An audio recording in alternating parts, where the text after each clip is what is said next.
Hi friends, welcome back to my YouTube channel. ಎಲ್ಲರೂ ಹೆಂಗದ್ರಿ? ಎಲ್ಲರೂ ಆರಾಮಿದ್ರಿ ಅನ್ಕೋತೀನಿ. ನಾನು ಸೂಪರ್ ಫೈನ್ ಆಗೀನಿ. ಇವಾಗಂತೂ ನೀವು ಸೋಷಿಯಲ್ ಮೀಡಿಯಾದಾಗ ನೋಡ್ತಾ ಇರ್ಬೋದು. ಅದ್ರ ಬಗ್ಗೆನೇ ಇವತ್ತು ವಿಡಿಯೋ ಮಾಡಕ್ಕೆ ಬಂದೀನಿ.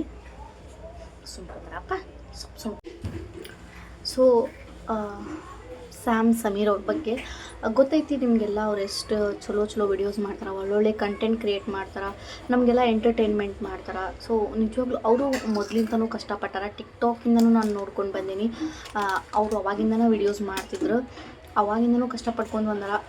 ನಿಜವಾಗ್ಲೂ ನಿಮ್ಗೆ ಅನ್ನಿಸ್ತಿರ್ಬೋದು ವಿಡಿಯೋಸ್ ಮಾಡ್ತಾರಂದ್ರೆ ಅವರು ಅವ್ರಿಗೇನು ಆರಾಮಾಗಿ ವಿಡಿಯೋಸ್ ಮಾಡಿ ಅಪ್ಲೋಡ್ ಮಾಡಿಬಿಡ್ತಾರೆ ಅಂತ ಅನಿಸ್ತೈತಿ. ಹಂಗಿರಂಗಿಲ್ಲ. ಅದು ರಿಯಾಲಿಟಿ ಒಳಗದು ಬೇರೆನೇ ಇರ್ತೈತಿ. ಸೊ ಅದು ವಿಡಿಯೋ ಮಾಡೋದು ಮಾತ್ರ ಗೊತ್ತಿರ್ತೈತಿ, ಇನ್ಕ್ಲೂಡಿಂಗ್ ನಾನು. ಯಾಕಂದ್ರೆ ನಾನು ವ್ಲಾಗ್ ಈ ಇನ್ಸ್ಟಾಗ್ರಾಮ್ ಎಲ್ಲ ಸ್ಟಾರ್ಟ್ ಮಾಡಿದ್ಮೇಲೆ ಗೊತ್ತಾಗತೈತಿ ಎಷ್ಟು ಕಷ್ಟ ಐತೆ ಅಂತಂದು. ಹಂಗೆ ಯಾರೂ ಸಪೋರ್ಟ್ ಮಾಡೋಂಗಿಲ್ಲ ಫ್ರೆಂಡ್ಸ್. ಏನಾದರೂ ಕಂಟೆಂಟ್ ಇರಬೇಕು, ಒಳ್ಳೊಳ್ಳೆ ಕಂಟೆಂಟ್ ಇನ್ಫಾರ್ಮೇಷನ್ ಇದ್ರೆ ಮಾತ್ರ ನಮ್ಗೆ ಸಪೋರ್ಟ್ ಮಾಡ್ತಾರೆ. ಅದರ್ವೈಸ್ ಯಾರೂ ಸಪೋರ್ಟ್ ಮಾಡೋಂಗಿಲ್ಲ. ಒಂದು ಒಳ್ಳೆ ನಾವು ಫೇಮ್ ತೊಗೋಬೇಕಂದ್ರೆ ಅದಕ್ಕೂ ಭಾಳ ಕಷ್ಟಪಡಬೇಕಾಗ್ತೈತಿ. ಸೊ ಅವರು ಅದನ್ನು ಕಷ್ಟಪಟ್ಟು ಮೇಲೆ ಬಂದಾರ. ಇವಾಗ ಅವ್ರಿಗೆ ಒಂದು ಒಳ್ಳೆ ಫೇಮ್ ಐತಿ. ಇನ್ಸ್ಟಾ ಆ್ಯಂಡ್ ಯೂಟ್ಯೂಬ್, ಫೇಸ್ಬುಕ್ ಎಲ್ಲ ಕಡೆನೂ ಅವ್ರ ಅಕ್ಕನೂ ಒಳ್ಳೊಳ್ಳೆ ವಿಡಿಯೋಸ್ ಮಾಡ್ತಾರೆ. ಅವ್ರ ಅಕ್ಕಂದು ನೋಡ್ತೀನಿ, ನಾನು ವಿಡಿಯೋಸ್ ಎಲ್ಲ ನೋಡ್ತಿರ್ತೀನಿ. ಸೊ ಅವ್ರ ಅಕ್ಕ ನಂಗೆ ಅದು ಗೊತ್ತಿಲ್ಲ ಅವರ ಫ್ಯಾಮಿಲಿ ಬಗ್ಗೆ, ಬಟ್ ಸ್ವಲ್ಪ ಅದು ತಿಳ್ಕೊಂಡೀನಿ. ಅವ್ರ ಅಕ್ಕ ಹಿಂದೂ ಅವ್ರಿಗೆ ಮದುವೆ ಆಗ್ಯಾರ, ಇವರು ಮುಸ್ಲಿಮ್ಸ್ ಅಂತ ಅಷ್ಟೇ ಗೊತ್ತು ನನಗೆ, ಮತ್ತೇನೂ ಗೊತ್ತಿಲ್ಲ. ರೀಸೆಂಟಾಗಿ ನಾನು ಒಂದು ವಿಡಿಯೋ ನೋಡ್ತಾ ಒಂದು 3-4 ದಿವಸದಿಂದ ಒಂದು ನ್ಯೂಸ್ ಸ್ಪ್ರೆಡ್ ಆಗತೈತಿ ಈ ಸೋಷಿಯಲ್ ಮೀಡಿಯಾದಾಗ. ಏನು ಅಂತಂದ್ರೆ, ಈ ಪರ್ಸ್ನಲ್ ಮ್ಯಾಟರ್ನ ಸೋಷಿಯಲ್ ಮೀಡಿಯಾದಾಗ ತರಕ್ಕೆ ಹೋಗಬಾರ್ದು. ಬಟ್ ಇವರು ಆಲ್ರೆಡಿ ಫೇಮಸ್ ಆಗಿರೋದ್ರಿಂದ ಅವರ ಫ್ಯಾಮಿಲಿ ಮ್ಯಾಟರ್ಸ್ ಎಲ್ಲ ಸೋಷಿಯಲ್ ಮೀಡಿಯಾದಾಗ ವೈರಲ್ ಆಗಿಬಿಡ್ತೈತಿ. ಸೊ ಮುಂದೆ ಅವ್ರ ಜೀವನಕ್ಕೆ ಅದೆಷ್ಟು ಇಂಪ್ಯಾಕ್ಟ್ ಆಗ್ತೈತಿ ಅಂತಂದ್ರೆ, ಅವರು ಈ ಜೀವನ ಬಿಟ್ಟು ಇನ್ನೊಂದು ಜೀವನ ಕಟ್ಕೊಳ್ಳೋಕ್ಕೂ ಅವ್ರಿಗೆ ಭಾಳ ಪ್ರಾಬ್ಲಮ್ ಆಗ್ತೈತಿ. ಅದರಿಂದ ಒಂದು ಗೊತ್ತಾಗ್ಬಿಡ್ತೈತಿ ಸೋಷಿಯಲ್ ಮೀಡಿಯಾ ಒಳ್ಳೇದಕ್ಕೆ ಹೋಯ್ತಿ, ಕೆಟ್ಟದಕ್ಕೆ ಹೋಯ್ತಿ ಅಂತಂದು. ಬಟ್ ಅವರೇ ಹೇಳ್ಯಾರ, ನಮ್ಮ ಫ್ಯಾಮಿಲಿದು ಪರ್ಸ್ನಲ್ ಮ್ಯಾಟರ್ ನಾವು ಹೇಳಬಾರ್ದು. ಆದರೂ ನಾನು ಯಾಕೆ ಲೈವಿಗೆ ಬಂದೆ ಅಂತಂದ್ರೆ, ಏನು ನನಗೆ ಆ ಟೈಮ್ ಒಳಗೆ ನಮ್ಮ ಅಕ್ಕಾಗೆ ಹಿಂಗೆ ಆಗತೈತಿ. ಆ ಟೈಮ್ ಒಳಗೆ ನನಗೆ ಏನು ಮಾಡಬೇಕಂತ ಗೊತ್ತಾಗಲಿಲ್ಲ. ಸೊ ಅದಕ್ಕೆ ನಾನು ಲೈವ್ ಆನ್ ಮಾಡಿ ಇಟ್ಬಿಟ್ಟೆ ಅಂತ ಅವರೇ ಮೆನ್ಷನ್ ಮಾಡ್ಯಾರ ವಿಡಿಯೋದಾಗ. ಯೂಟ್ಯೂಬ್ ವಿಡಿಯೋ ನೀವು ಅವ್ರದ್ದು ವ್ಲಾಗ್ ಚಾನಲ್ ನೀವೇನಾದರೂ ಸಬ್ಸ್ಕ್ರೈಬ್ ಮಾಡಿಕೊಂಡು ಅವ್ರ ವ್ಲಾಗ್ಸ್ನ ನೀವು ನೋಡಾತಿದ್ರೆ ನಿಮಗೆ ಗೊತ್ತಾಗ್ತೈತಿ. ಅವ್ರು ಅದ್ರಾಗ ಕ್ಲಿಯರಾಗಿ ಹೇಳ್ಯಾರ, ನಾನು ಯಾವುದೇ ವ್ಯೂಸ್ ಆಗಲಿ, ಲೈಕ್ಸ್ ಆಗಲಿ, ಫಾಲೋವರ್ಸ್ಗಾಗಲಿ ಇದನ್ನು ಮಾಡಿಲ್ಲ. ಜಸ್ಟ್ ನನಗೆ ಏನು ಮಾಡಬೇಕಂತ ಗೊತ್ತಾಗಲ್ಲ, ಅದಕ್ಕೆ ನಾನು ಹಿಂಗೆ ಮಾಡೀನಿ ಅಂತಂದು. ಆ್ಯಕ್ಚುಲಿ ಇದು ಏನಾಗೈತಿ ಅಂತಂದ್ರೆ, ಅವ್ರ ಭಾವ ಅನ್ನೋರು ಭಾಳ ದಿವ್ಸದಿಂದನೇ ಅವ್ರಿಗೆ ಹಿಂಗೆ ಒಳಗೊಳಗೆ ಟಾರ್ಚರ್ ಮಾಡತ್ತಿದ್ರಂತ. ಸೊ ಅವ್ರದ್ದು ಇಂಟರ್ ಕ್ಯಾಸ್ಟ್ ಮ್ಯಾರೇಜ್. ಅವರು ಹಿಂದೂ, ಇವರು ಮುಸ್ಲಿಮ್. ಮನೆಯೊಳಗೆ ಏನು ಒಪ್ಪಿಸಿ ಮದುವೆ ಆಗ್ಯಾರೋ, ಅದು ಹೆಂಗೆ ಮದುವೆ ಆಗ್ಯಾರೋ ಅದು ಗೊತ್ತಿಲ್ಲ. ಬಟ್ ತಂದೆ ತಾಯಿ ಏನು ಇಷ್ಟಪಡ್ತಾರೆ ಅಂದ್ರೆ, ಮಕ್ಕಳು ಮದುವೆ ಆದಮೇಲೆ ಚೆಂದಾಗಿರಲಿ ಅಂತಂದು. ಅದು ಈ ರೀತಿ ಇಂಟರ್ ಕ್ಯಾಸ್ಟ್ ಮ್ಯಾರೇಜ್ ಆದಮೇಲೆ ಅವರು ಚೆಂದಾಗಿರಲಿ ಅಂತಲೇ ಇಷ್ಟಪಡ್ತಾರೆ. ಸೊ ಅದಕ್ಕೋಸ್ಕರ ಮಕ್ಕಳು ತಮ್ಗೆ ಎಷ್ಟೇ ಕಷ್ಟ ಆದರೂ ಗಂಡನ ಮನೆಯಲ್ಲಿ ಗಂಡ ಅಥವಾ ಅವ್ರ ಅತ್ತೆ ಮಾವ ಯಾರೋ ಅವ್ರ ಗಂಡನ ಮನೆಯವರು ಏನೋ ಪ್ರಾಬ್ಲಮ್, ಎಷ್ಟೋ ಟಾರ್ಚರ್ ಕೊಟ್ಟರು ಅದನ್ನೆಲ್ಲ ಸಹಿಸ್ಕೊಂಡು ತಡ್ಕೊಂಡು ಇರ್ತಾರೆ. ಹಂಗೆ ಅವರು ಇಷ್ಟು ದಿನ ಸೋನು ಅಂದರೆ ಸಮೀರ್ ಅವರ ಅಕ್ಕ ಅದನ್ನೆಲ್ಲ ನೋವನ್ನು ತಡ್ಕೊಂಡು ಇಷ್ಟು ದಿನ ಅವರು ಎಲ್ಲ ನೋಡ್ಕೊಂಡು ಇದ್ರಂತ. ಬಟ್ ಇತ್ತೀಚೆಗೆ ಭಾಳ ಇದು ಜಾಸ್ತಿ ಆಗಾಕತ್ತೋಳೆ, ಅವ್ರಿಗೂ ತಡ್ಕೊಳಕ್ಕಾಗಿಲ್ಲ, ಎಲ್ಲನೂ ಹೊರಗೆ ಬಂದುಬಿಟ್ಟೈತಿ. ಸೊ ಎಲ್ಲನೂ ಹೇಳಿಬಿಟ್ಟಾರಂತ. ಅವರು ಒಂದು ಬೇರೆ ಹುಡುಗಿಯರ ಜೊತೆ ಫ್ಲರ್ಟ್ ಮಾಡ್ತಿದ್ರಂತ, ಅಫೇರ್ ಇಟ್ಕೊಂಡಿದ್ರಂತ. ಒಂದು 20-25 ಹುಡುಗಿಯರ ಜೊತೆ ಅವರು ಮೆಸೇಜಸ್ ಮಾಡ್ತಿದ್ರಂತ. ಮತ್ತು ಹುಡುಗಿಯರಿಗೆ ಕಾಸ್ಟ್ಲಿ ಗಿಫ್ಟ್ ಕೊಡಿಸ್ತಿದ್ರಂತ. ಇವ್ರ ಕಡೆನೇ ಸೋನು ಅವ್ರ ಹತ್ರನ ಎಲ್ಲ ಸಾಲ ಮಾಡಿಸಿ ಐಫೋನ್ ಕೊಡಿಸಿದ್ರಂತ. ನೋಡಿರಿ ಎಂತೆಂಥವ್ರು ಇರ್ತಾರಂದ್ರೆ, ಅವ್ರಿಗೆಷ್ಟು ಮೋಸ ಆದ್ರೂ ಅವರು ಪಾಪ ಎಲ್ಲನೂ ಸಹಿಸ್ಕೊಂಡು ಅದಾರ. ಬಿಕಾಸ್ ಆಫ್ ಪೇರೆಂಟ್ಸ್ ಸಂಬಂಧ. ಪೇರೆಂಟ್ಸ್ಗೆ ಕೆಟ್ಟದಾಗಬಾರ್ದು, ಅವ್ರಿಗೆ ನಾಳೆ ಏನಾದರೂ ಅನ್ಬಾರ್ದು ಜನ.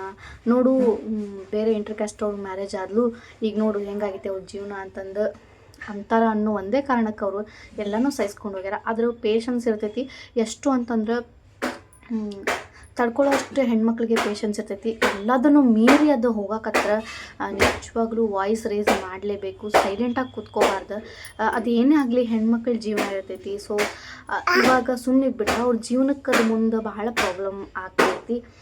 ಎಲ್ಲ ಹೆಣ್ಮಕ್ಳು ಇದೇ ರೀತಿ ಇರಬೇಕು. ಮತ್ತು ಅವ್ರ ತಮ್ಮ ಅಂದರೆ ಸಮೀರು ಎಷ್ಟು ಒಳ್ಳೆ ಅಂತಂದ್ರೆ, ಇಂಥ ಅಣ್ಣ ಅಥವಾ ತಮ್ಮ ಎಲ್ಲ ಹುಡುಗಿಯರಿಗೂ ಸಿಗಬೇಕಂತ ನಾನು ಕೇಳ್ಕೊತೀನಿ. ನನಗೆ ಅಣ್ಣ ತಮ್ಮ ಯಾರೂ ಇಲ್ಲ. ಸೊ ಇಂಥ ಅಣ್ಣ ತಮ್ಮ ಎಲ್ಲ ಅಕ್ಕ ತಂಗಿಯರ್ಗೂ ಸಿಗಬೇಕು. ಅವರು ಹೇಳಿದ್ರು ಏನೇ ಆಗಲಿ ನಮ್ಮ ಅಕ್ಕನ ಜೊತೆ ಪ್ರತಿಯೊಂದು ಹೆಜ್ಜೆ ಒಳಗೂ ನಮ್ಮ ಅಕ್ಕನ ಜೊತೆ ನಾನು ಇರ್ತೀನಿ, ಇನ್ಮೇಲೆ ಅವಳನ್ನು ನೋಡ್ಕೊಳ್ಳೋ ಜವಾಬ್ದಾರಿ ನಂದು, ಆಕೆ ಏನೇ ಪ್ರಾಬ್ಲಮ್ ಆಗ್ದಿರ ನಾನು ನೋಡ್ಕೋತೀನಿ ಅಂತಂದು ಅವರು ಮೆನ್ಷನ್ ಮಾಡ್ಯಾರ. ಜಸ್ಟ್ ಅವ್ರು ಮಾತಿಂದ ಹೇಳತ್ತಿಲ್ಲ, ಅವ್ರ ಮನಸ್ಸಿಂದ ಹೇಳತ್ತಾರ ಅಂತಂದು ಅವ್ರ ಕಣ್ಣುಗಳ ಹೇಳ್ತವು. ಸೊ ಇಂಥ ಅಣ್ಣ ತಮ್ಮ ಎಲ್ಲರಿಗೂ ಸಿಗ್ಬೇಕು. ಒಂದೇ ಹೇಳಕ್ಕೆ ಇಷ್ಟಪಡ್ತೀನಿ ಫ್ರೆಂಡ್ಸ್, ಇಷ್ಟೆಲ್ಲ ಪ್ರಾಬ್ಲಮ್ ಇದ್ರೂ ತಂದೆ ತಾಯಿಗೆ ಭಾಳ ಬೇಜಾರಾಗ್ತೈತಿ. ಹೆಣ್ಮಕ್ಳ ಜೀವನ ಏನದು ಬಟ್ಟೆ ಇದ್ದಂಗೆ. ಸೊ ಮುಳ್ಳು ಮೇಲೆ ಆ ಬಟ್ಟೆ ಬಿದ್ದರೆ ಹರಿಯೋದು ಬಟ್ಟೆನೇ, ಬಟ್ಟೆ ಮೇಲೆ ಮುಳ್ಳು ಬಿದ್ರೂ ಹರಿಯೋದು ಬಟ್ಟೆನೇ. ಸೊ ಹೆಣ್ಮಕ್ಳು ಎಷ್ಟು ಹುಷಾರಾಗಿರಬೇಕು ಅಂತಂದ್ರೆ, ತಂದೆ ತಾಯಿ ಎಲ್ಲಿ ಮದುವೆ ಮಾಡಿ ಕೊಡ್ತಾರೋ ಅಥವಾ ಎಲ್ಲಿ ತೋರಿಸ್ತಾರೋ ಅಲ್ಲಿ ಮದುವೆ ಆಗೋದು ಬೆಟರ್ ಅಂತ ಅಂತೀನಿ ನಾನು. ಯಾಕಂದರೆ ತಂದೆ ತಾಯಿಗೆ ಗೊತ್ತಿರ್ತೈತಿ ನಮ್ಮ ಮಕ್ಕಳು ಎಲ್ಲಿದ್ರೆ ಚಂದಾಗಿರ್ತಾರೆ, ಎಲ್ಲಿದ್ರೆ ಅವ್ರ ಜೀವನ ಚಲೋ ಇರ್ತೈತಿ ಅಂದ್ರೆ ತಂದೆ ತಾಯಿ ಮದುವೆ ಮಾಡ್ಕೊಳ್ಬೇಕಾದ್ರೆ ನೂರಾರು ವಿಚಾರಗಳನ್ನ ಮಾಡಿನ ಮದುವೆ ಮಾಡಿಕೊಟ್ಟಿರ್ತಾರೆ. ಸೊ ನಿಮ್ಮ ತಂದೆ ತಾಯಿಗಳ ಮಾತನ್ನ ಕೇಳಿ ನೀವು ಮದುವೆ ಆಗಲಿ ಅನ್ನೋ ಸಜೆಷನ್ ನಾನು, ಇನ್ಕ್ಲೂಡಿಂಗ್ ಮೀ. ನಾನು ಕೂಡ ನಾನು ಲವ್ ಮ್ಯಾರೇಜ್ ಆಗೀನಿ, ಒಪ್ಕೋತೀನಿ. ಬಟ್ ನಾನು ಹೇಳತ್ತೀನಿ ಯಾಕಂದ್ರೆ ಅನುಭವ ಆದಮೇಲೆ ಅದರದ್ದು ಗೊತ್ತಾಗ್ತೈತಿ. ಸೊ ಅಲ್ಲಿವರೆಗೂ ಏನೂ ಗೊತ್ತಾಗಂಗಿಲ್ಲ. ಇಷ್ಟು ಹೇಳೋಕ್ಕೆ ಇಷ್ಟಪಡ್ತೀನಿ ಫ್ರೆಂಡ್ಸ್. ನೀವು ಹೆಣ್ಮಕ್ಳು ಹುಡುಗಿಯರ ನೋಡಿರಿ, ಹುಷಾರಾಗಿ ನಿಮ್ಮ ತಂದೆ ತಾಯಿ ಎಲ್ಲಿ ತೋರಿಸ್ತಾರೋ ಅಲ್ಲಿ ಮದುವೆ ಆಗಿ. ನೀವು ಅವ್ರನ್ನ ಇಷ್ಟಪಡತ್ತೀರಿ ಅಂದ್ರೆ ತಪ್ಪಿಲ್ಲ, ಅವ್ರನ್ನ ನೀವು ಚೆಂದಾಗಿ ಅರ್ಥ ಮಾಡಿಕೊಂಡು ಅವ್ರ ಜೊತೆ ಜೀವನ ಮಾಡಿ ಅಂತ ಹೇಳ್ತೀನಿ.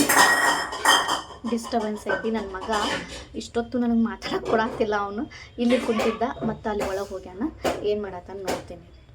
ಇಷ್ಟ ಆಗಿದ್ದು ಫ್ರೆಂಡ್ಸ್ ನನಗೆ ಗೊತ್ತಿರೋದು ಇದು.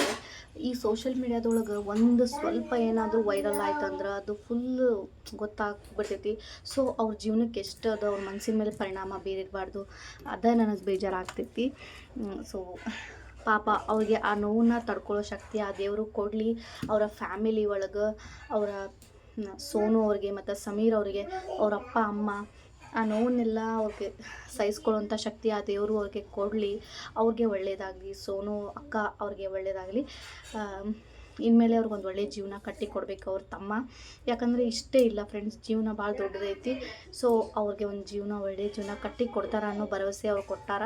ಸೊ ಈ ವಿಡಿಯೋ ಇಷ್ಟ ಆಗಿತ್ತು ನೋಡಿರಿ, ಕ್ಲಾರಿಟಿ ವಿಡಿಯೋ ಹೆಂಗೆ ಅನ್ನಿಸ್ತು ಅಂತಂದ್ರೆ ಕಾಮೆಂಟ್ ಮಾಡಿ ತಿಳಿಸಿ. ಮತ್ತು ನಿಮ್ಮ ಒಪಿನಿಯನ್ಸ್ ಏನದಾವ ಅವನ್ನೆಲ್ಲ ಕಾಮೆಂಟ್ ಮೂಲಕ ತಿಳಿಸ್ರಿ. ಈ ವಿಡಿಯೋನ ಇಲ್ಲಿಗೆ ಎಂಡ್ ಮಾಡತ್ತೇನೆ. ಮತ್ತು ನೆಕ್ಸ್ಟ್ ವಿಡಿಯೋದಾಗ ಸಿಗ್ತೇನೆ. ನಮ್ಮ ಚಾನಲ್ನ ಸಬ್ಸ್ಕ್ರೈಬ್ ಮಾಡಿಕೊಂಡು ಸಪೋರ್ಟ್ ಮಾಡಿರಿ ಅಂತ ಕೇಳ್ಕೊಳ್ತಾ ಮತ್ತೆ ಸಿಗುವ. ಬಾಯ್.